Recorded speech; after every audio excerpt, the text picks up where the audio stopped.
Hello, hello, hello, hello.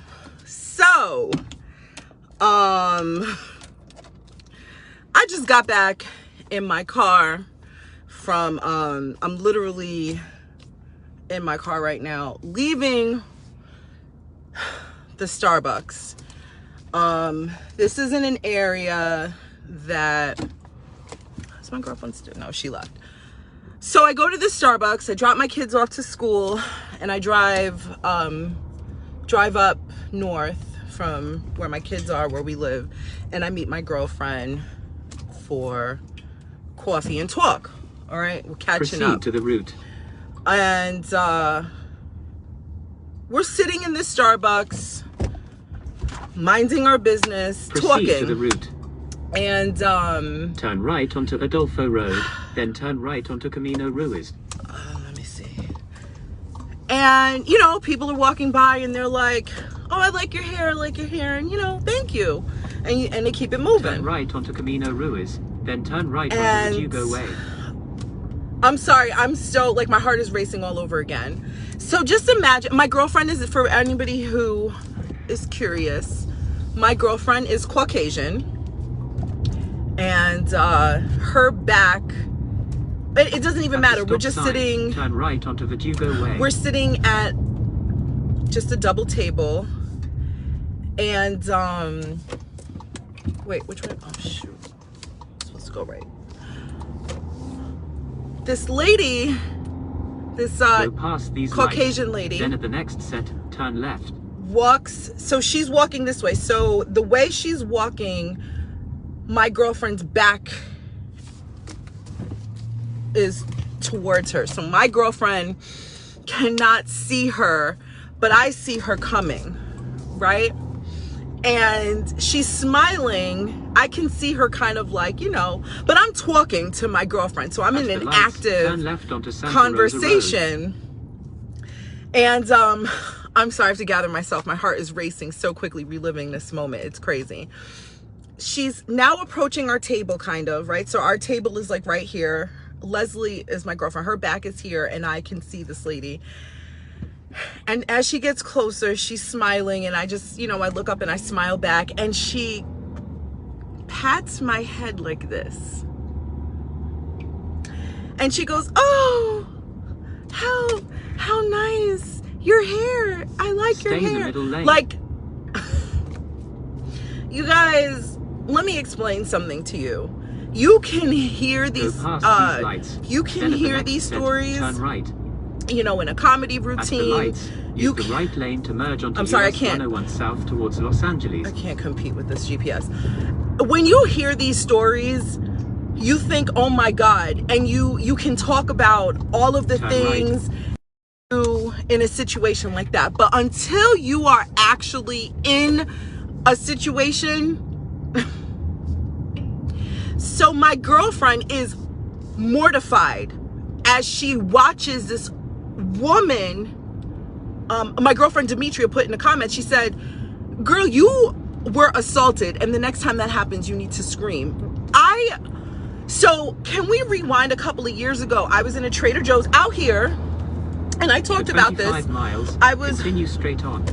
I was in a Trader Joe's, and this woman, y'all know I have two kids. One of my children, his hair is a little bit more looser than the other one. Amir's hair is a little thicker. This woman was like, "Oh my God, you guys, your hair is so beautiful." I said, "Thank you." And this lady looks at my older son Amir, and she goes, "Oh, but his hair is like a Brillo pad, like the Brillo pad in my kitchen."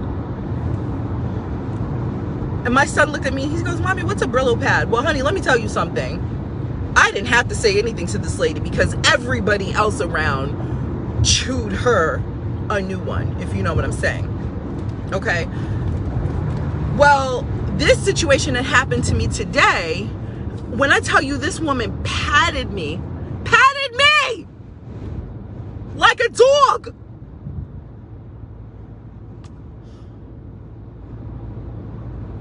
I was so, I didn't know, I can't even tell you what I was. I was confused.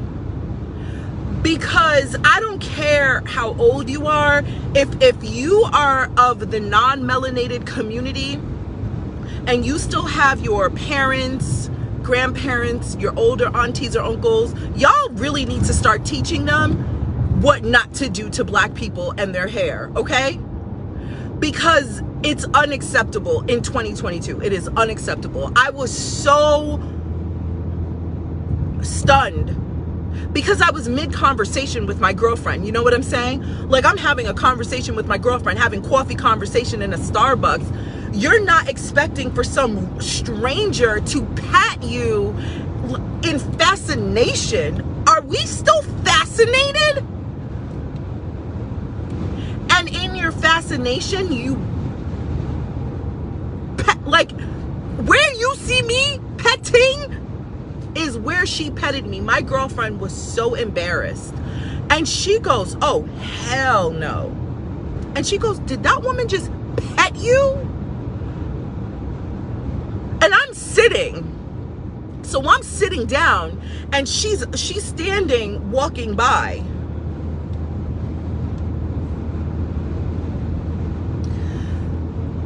We could not continue our conversation because I was so stunned. I couldn't believe it. I could not believe it. So as we tried to proceed, me and Leslie, in our conversation, and just like, let's just act like, let's just move on. Let's just not even acknowledge what the hell just happened.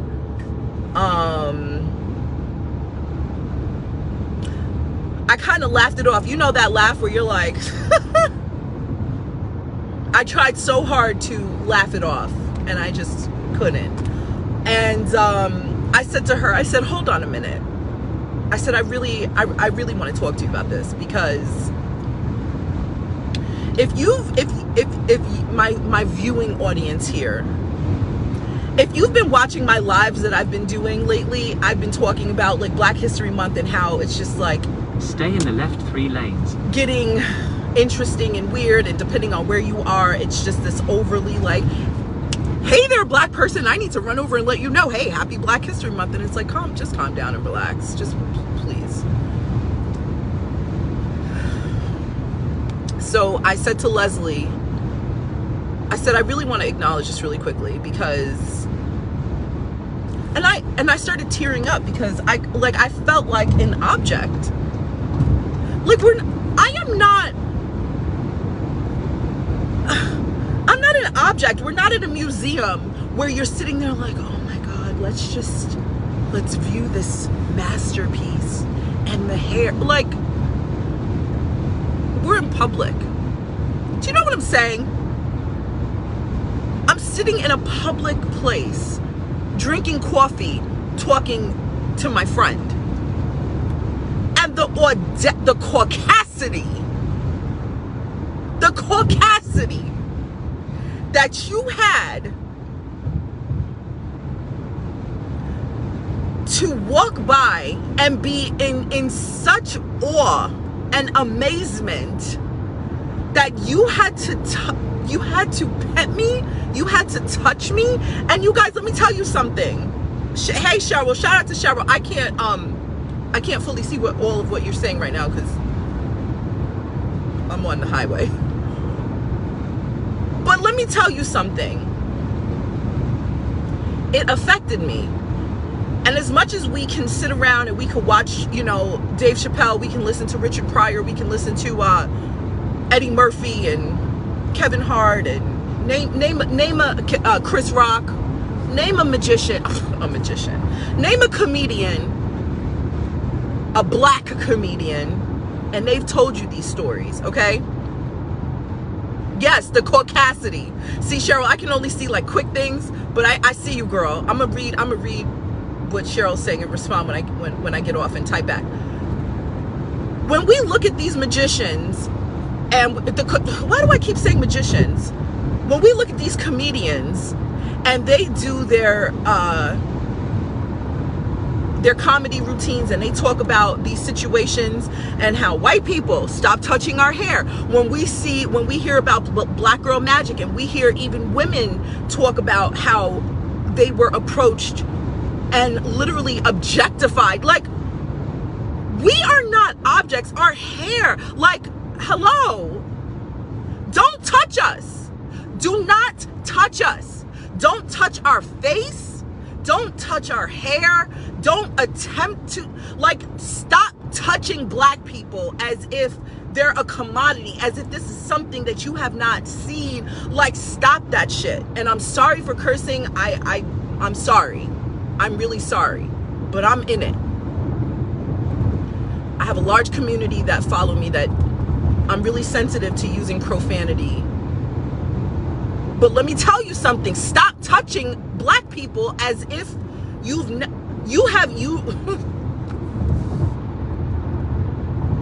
And the thing too is, I'm always quick to, like, move away. Like, you can't touch my mother can't touch my face. Don't touch me, okay?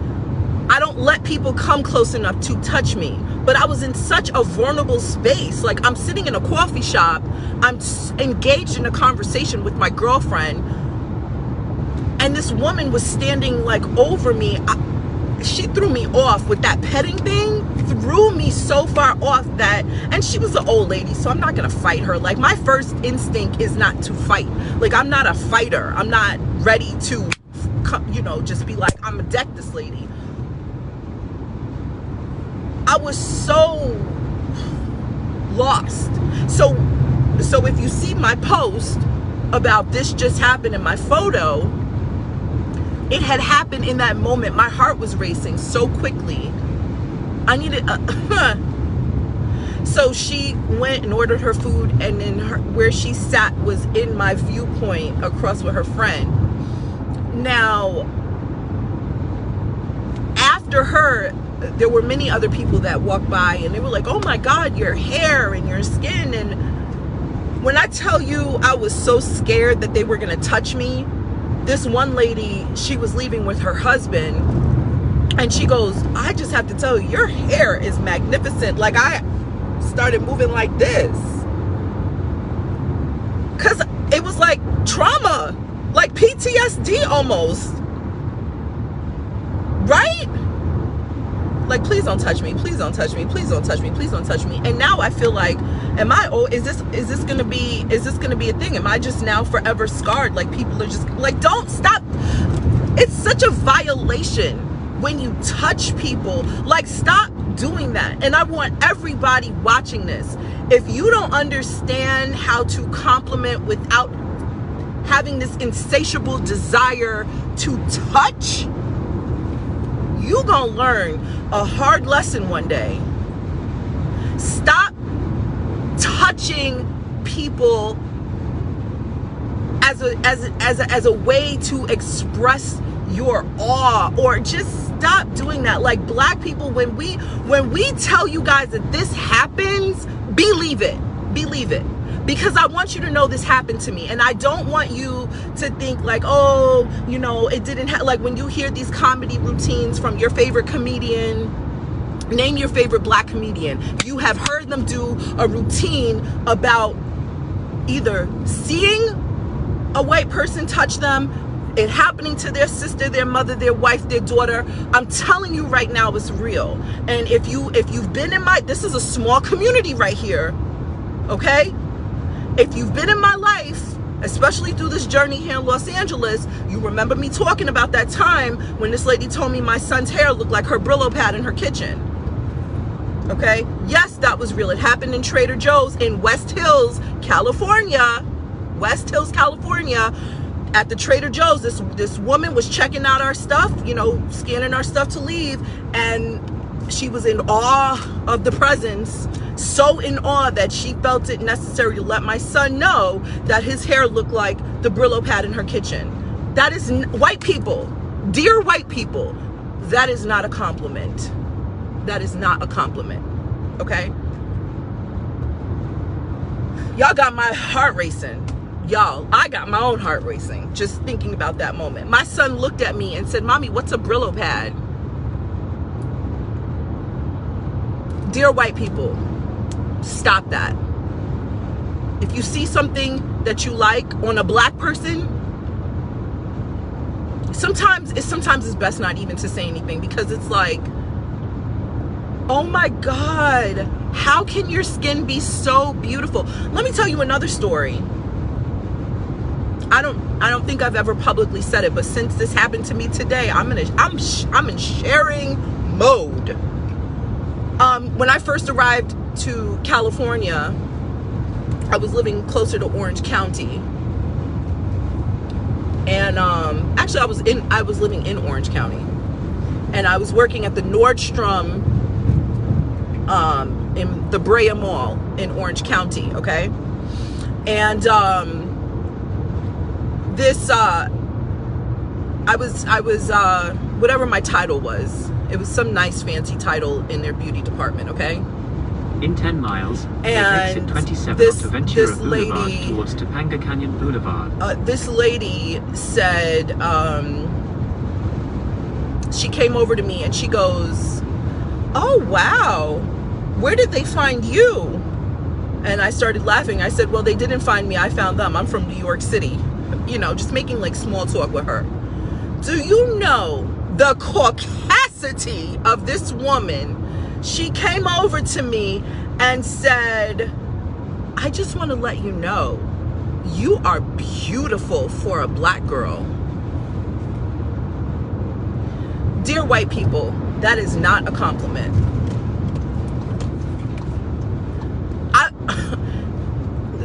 Nordstrom Brillo Mall, Nordstrom is an amazing company to work for. I will say that, disclaimer, I loved working for Nordstrom, but the Nordstrom over there in Orange County at the Brillo Mall is probably one of the most racist retail locations I have ever had to represent. Holy Christ. I was so, is this a compliment?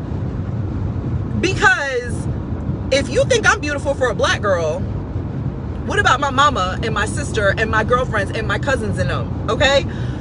Because baby, I said thank you, because let me tell y'all something. That post-trauma or that reactive trauma or whatever that word is very real. I didn't know what to do. I was like, my coworkers who were in earshot, they just laughed. Like, there was nobody running to correct this lady. There was nobody saying, "Ma'am, that is not a compliment. You're harassing, you know, our employee." Nobody, ain't nobody coming to rescue you in those situations, especially when you're in a town that is, if y'all don't know about Orange County, learn about it. Because I damn sure did not know about Orange County when I came here to California and decided that I was gonna work there. Did not know. But I'll never forget it. And funny enough, when I left Orange County and I went back into the freelance world, this is when I was, you know, in the beauty business, and I decided to hop back in beauty when I moved to California, because I'm like, I need to work. Well, I was offered a position that would have made that location, well, representing one of the beauty brands, representing that door. I said, I can't take this job, because I was traumatized, because I'm like, the clientele that is there is extremely racist, and I don't need to go to work in my territory and feel like an object and be heard. You know, for a black girl, you speak well, you're really pretty for a black girl. Dear white people, that is not a compliment, okay? So this situation that happened today, it's bringing back all types of and you want to know something? Let me tell you something. As much as I'm like, I'm from Brooklyn all day, my mom had me my mom had me raised over in Park Slope, okay? Prospect Park West, to be exact. I moved to New Rochelle, Westchester, New York, when I was very young. So my upbringing stems right there in New Rochelle, New York. I was raised around a lot of white people.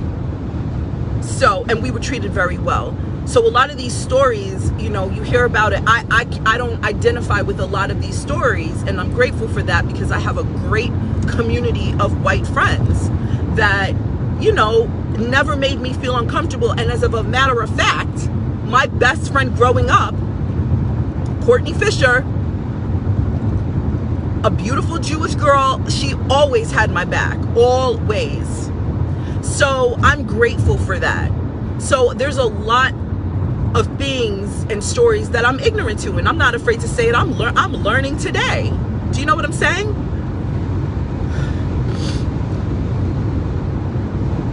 Shout out to all my friends that I grew up with that never made me feel uncomfortable, that I'm still friends with today. Thank God for Facebook and the internet. We got Courtney and Julie and Tori and Ben. Like, what? Shout out to all of my friends, not just them, all of my friends, my childhood friends that I'm still close with. As an adult having to deal with this, it's really strange to me, and it's hurtful because it's almost like that whole ignorance is bliss theory. Do you know what I'm saying? Not that I want to stay ignorant, but you almost rather wish, like, dang, I wish I didn't know that, because it's traumatic. It's traumatic. And to be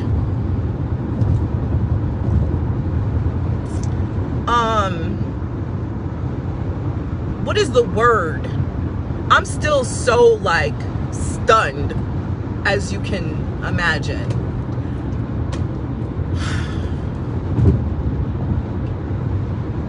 Because what do I do with this? Because the next time somebody pets me, which you hope would never happen again, like, am I traumatized? Am I gonna be like, you know, do you know what I'm saying? Like, what do I do with this? So when I was talking to Leslie, my girlfriend, her eyes were so big and her mouth was wide open. She, like, and this is a white woman. All she could do was say, "I'm so sorry, friend. I'm so sorry. I can't believe," she was like, "I can't believe I just witnessed that." And I had to say to her, I said, "Leslie," and she loves comedy, like, that is one lady, she's an ally. In 2 miles, take exit 27 onto Ventura Boulevard towards Topanga Canyon Boulevard. Okay, I don't need this GPS anymore. I'll be telling my business where I'm going. So she was really sitting there, her eyes were wide open, and she was just like, "Are you okay?" And I was like, "I'm gonna be honest with you, no, I don't think I'm okay. I think I'm traumatized right now. I really think I'm traumatized." And the tears didn't come out my eyes because I was like, "Tasha, don't cry, do not cry." But I was so shocked. Like, I need somebody knows. That's why I put the video, the photo out immediately. I was so, like, that was like the only reaction, because it's like, what do? Do I go tell the manager of Starbucks? Like, I was just assaulted by that white lady sitting over there. Like, when you look at people and it's like, you just don't freaking know better. So that's why I implore all of you who still have your, if you are white and you are watching this, I'm gonna get off of this. I want you to know this.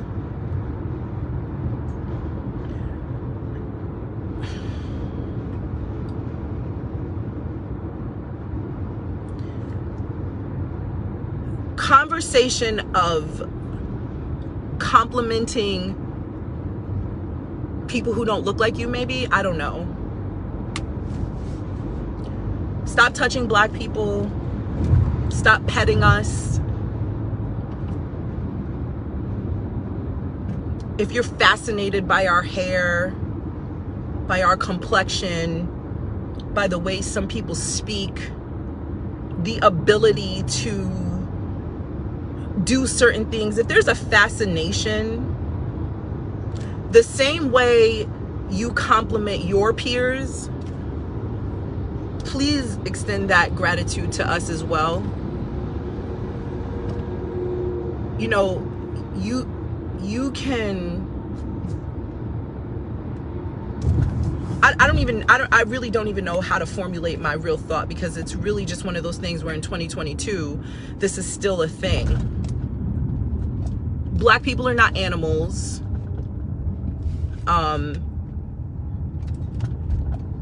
You don't have to touch us, okay?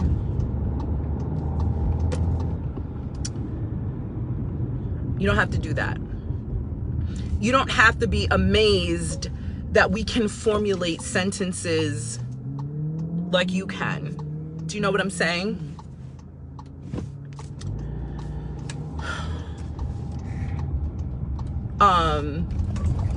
And ask yourself, if there's a fascination of your melanated friends, ask yourself, how is this going to sound? See, now I gotta pull over. I'm gonna pull over. Lock my door.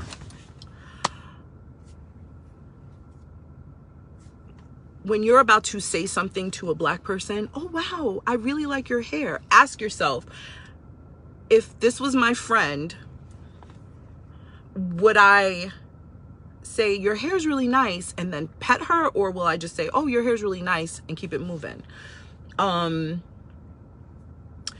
If you are curious about anything, like, do you know how many questions I get about my skincare routine?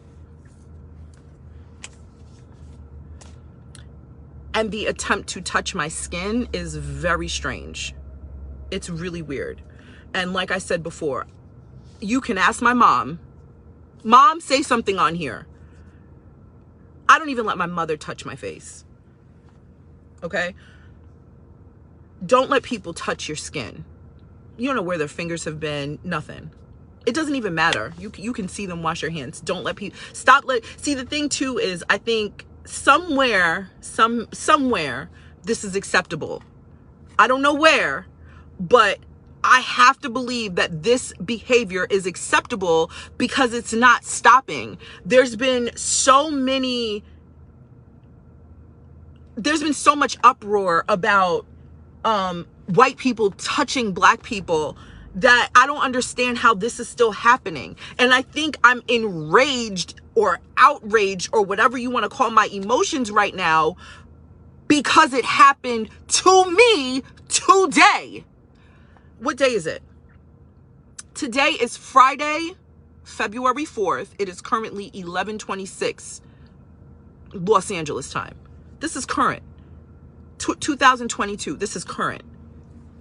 So I think my rant, whatever you want to call this, outrage, I think I'm in like shock. And for the rest of the time, that I was sitting in this coffee shop, the Starbucks coffee shop with my girlfriend, every time someone passed our table, so if you see me moving, like this is closer to the wall window where we were sitting, I would just like subconsciously just move in fear that I would be pet again. Do you know what I'm saying?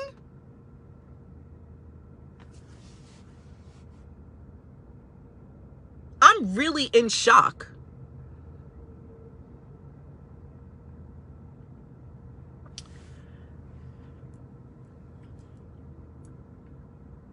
I'm really in shock because, like I said, I can sit and watch all the comedy shows. I can listen to all the stories of, you know, my friends talk about, you know, their experiences and all this type of stuff. And I might have a story here that, I shared with you my stories just now when I was working in Orange County and the lady calling my son's hair a Brillo Pad, right?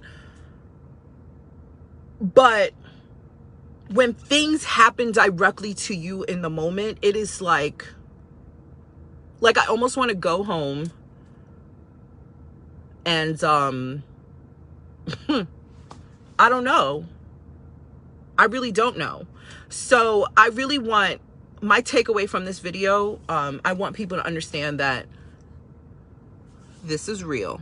There are still white people out here fascinated with the black skin, the black conversation, the black hair. And it's just so crazy because this is Black History Month. And I've been talking about this, like see,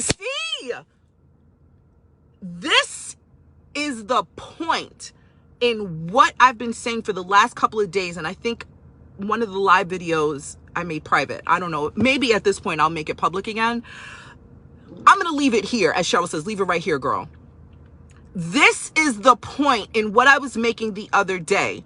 Black History Month is not enough. This is why if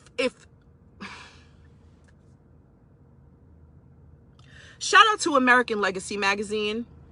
If you don't know what American Legacy magazine is, please Google it. I was blessed to work for American Legacy magazine for 4 years. Probably one of the best experiences of my life. American Legacy magazine needs to be in every single school, everywhere. And here's why. Black History Month is not enough to teach about the blacks. It's conditioned that only in February we need to roll out the Martin Luther King speeches. Black history is more than Martin Luther King. Black history is more than I Have a Dream speech, okay? Start teaching more than I Have a Dream. Black history is more than more than Malcolm X and Rosa Parks giving up her seat on a bus. Can we move past these moments? Keep them, teach them. But Black history is more than because when you don't teach, when you don't educate, when you glamorize and make it seem like slavery took place millions of years ago, but in all actuality, we still have people alive today that can talk about how they were picking the cotton for their masters. Hello? So when we still have people alive today that can recount stories of slavery and then that means it ain't that much history. Do y'all understand what I'm saying? And I'm the last person to teach and talk about this stuff because I'm still being educated on this because Black history wasn't taught in my house and also wasn't taught properly in my upbringing in my schools. So it wasn't until I was a full-grown adult that I was taught Black history. And again, shout out to American Legacy magazine, because if it wasn't for my experience working for that magazine and traveling all over this country and talking to different organizations about Black history and why it was so imperative for them to have American Legacy part of their conference and all this stuff, I would not know. I'm 36. How old am I? You know, this COVID done messed me up. How old? 35? I'm 36, okay? So things that should have been taught when I was in primary school was not taught. It was glamorized. It was mulled over. Let's talk about Martin Luther King and I Have a Dream speech. Excuse me? Is that all Black history was? No. I'm still learning today because I was deprived, and many of us have been deprived because our parents and society want us to rely on the textbooks that they edit and BS us on. Okay? This is not me promoting American Legacy. This is coming from my heart. I didn't even think I was going to mention anything about another company other than my experience. But now that I'm parked and pulled over, I need y'all to understand that the misinformation and miseducation in this country or in the world is insane. Insane. This is why people have the audacity, the caucasity to pet us in public. This is why people, when they hear people speaking a certain way, they have the caucasity and the audacity to say, you're so articulate. Excuse me? Because I'm not rapping every other 5 sentences?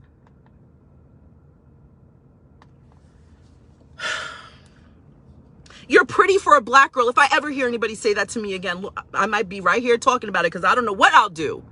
Because clearly when I was petted an hour ago in a Starbucks, I was so shocked and stoned in the moment that I was like, did this white lady just pet me?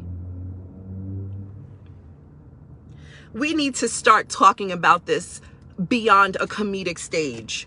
This is more than a comedy routine. We don't have to wait for Kevin Hart and Dave Chappelle and you know, people to come out. My girlfriend has a book called Zara's Wash Day. Look that up on Amazon. Zara's Wash Day. Start teaching your children what it takes to wash black hair. There's so many books out there that aren't being shared and talked about.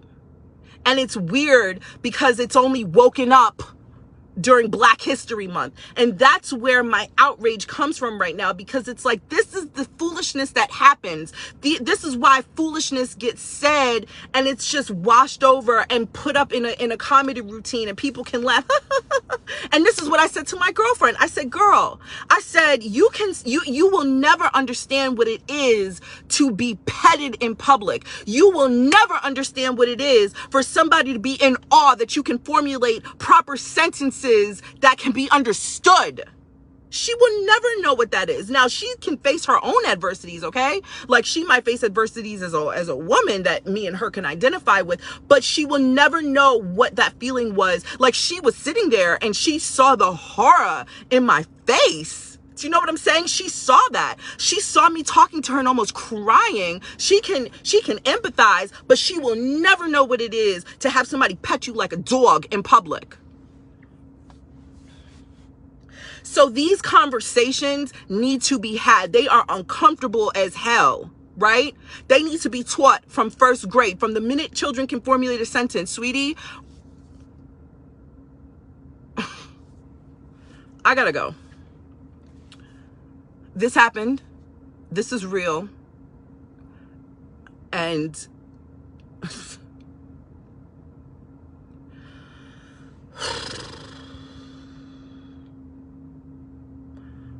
thank you for being here.